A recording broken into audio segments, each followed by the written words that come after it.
So tell me if I'm wrong, right? We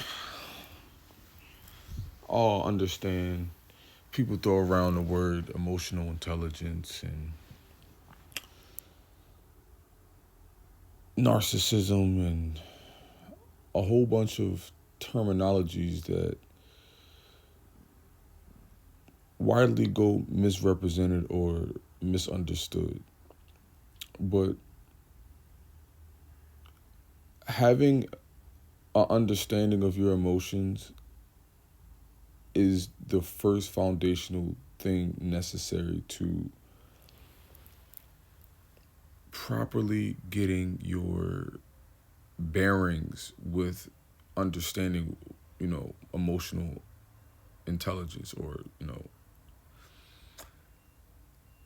and it gets to the point where I think I summed it up in like three categories. So you have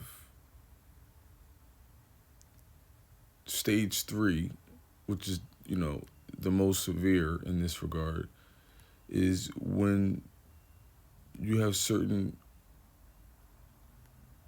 traumas or intense negativity uh, stacked up upon, one aspect of your life to the point where you ignore it severely or it's numb. You don't even feel it the way it's supposed to be felt because you just used to like, offsetting it and just, you just rationalize it in your head not to just feel that particular emotion.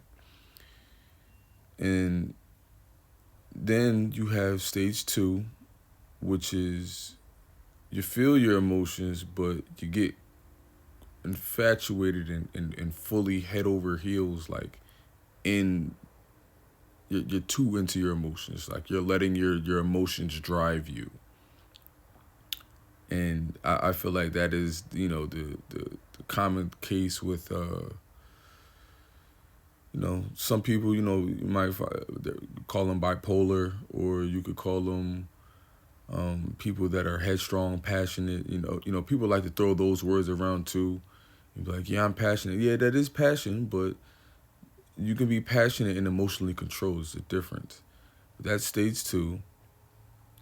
And then stage one, which is where you want to be, is sort of you're acknowledging your emotions from an objective standpoint, but you're not overindulgent. Like you feel all of your emotions. You're watching. It's like the high ground. And if you for my first person shooters out there or my battle royale players, it's like you always want to have the high ground and always keep an eye on your emotions from like a parent standpoint. So it's like your emotions inside of you are like rambunctious kids that just want to just be experienced and felt. That's why they say your inner child, because they're very not impulsive, but they're very linear. So you have to guide them and overlook your emotions as they're happening to help you explore and express them properly as the adult. Okay, we need to express this, but here's how we got to do it. And a lot of times we experience circumstances in our life to whereas we don't have this freedom pre-built in. It's sort of like in the negative, and we have to get it out the dark to allow it to fully bask in the light that it was deserving of.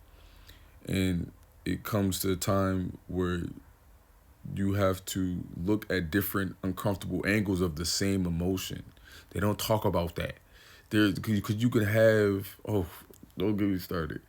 Uh, you have certain emotions, but then there's different scenarios and different situations in which the emotion makes you like it comes with its own memory influence. So however that original time that you felt that emotion made you feel will happen in the present when you feel it in a different scenario, if that makes sense. So then once you understand that, you can understand that The emotions that you're feeling is a reaction of how you used to do it. But the new higher self perspective is you incorporating your brain to rally in the emotions, acknowledge them fully, but rally them in and direct them as, doing it, the proper way. And once you can basically do that, then you can worry about emotional intelligence and communicating it, because then that's the next step. Once you understand your basic foundations as far as what you're feeling and how you're feeling it, and typically what you tend to do when you're feeling these patterns, because they don't necessarily go anywhere until you phase them out with positive ones. So the first step is acknowledging how your emotions are feeling, and then the next step is tracking them so you know not to fall for the same old reactionary trick, because the reaction is subconscious. Once you are caught up in an emotion that you felt, and dealt with for years the same way, trying to stop yourself in amidst the flare up of the initial flare up of the emotion is the strongest, because as soon as we feel that emotion strongly, it's just like, oh, this is what I always do, or that's how I was. But yeah, it gets, once you understand your baselines and you're comfortable with like knowing what you're feeling, and knowing exactly what emotion you're feeling, because a lot of people don't know what emotion they feeling. That's a whole different concept. But my point is, those are the three stages. So to summarize, you got stage three, the most severe, where it's clouded by negativity. Your emotions aren't very, they're, what did I say? Shit. Uh, you ignore it, or it's numb. You don't feel it as properly as you need to, or it's jaded, or skewed from a influence perspective of how you felt initially when the emotion first happened. If you have trauma, that's trauma.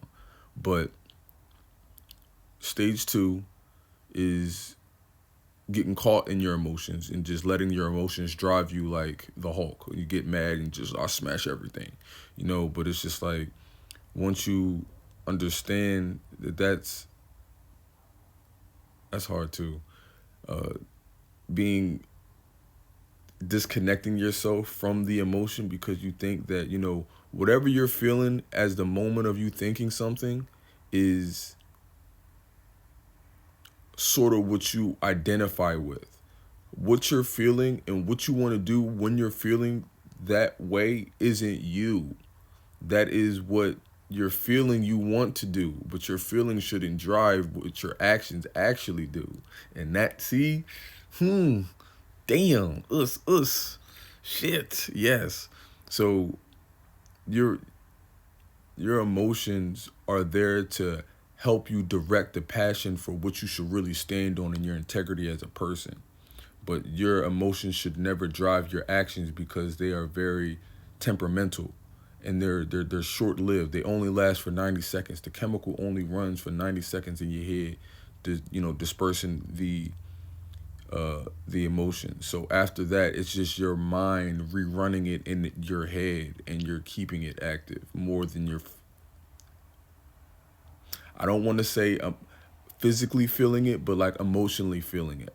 So after you're emotionally feeling it, you're personifying it in your head, and this is why you have to meditate and balance your mind to then understand that what you're thinking and feeling are two separate things. You is what's listening. What you're thinking is what your brain's telling you to do. And the 9 times out of 10 it's telling you something negative, because it's just programmed that way. But then you have your body, which is telling you what you're feeling, and then you can get caught up in your brain too much, overthinkers, and you get caught up in your body too much, empaths, and it's complicated, but it's always something to learn. That's the quick three, though. Let me know if you understood that, because I went crazy.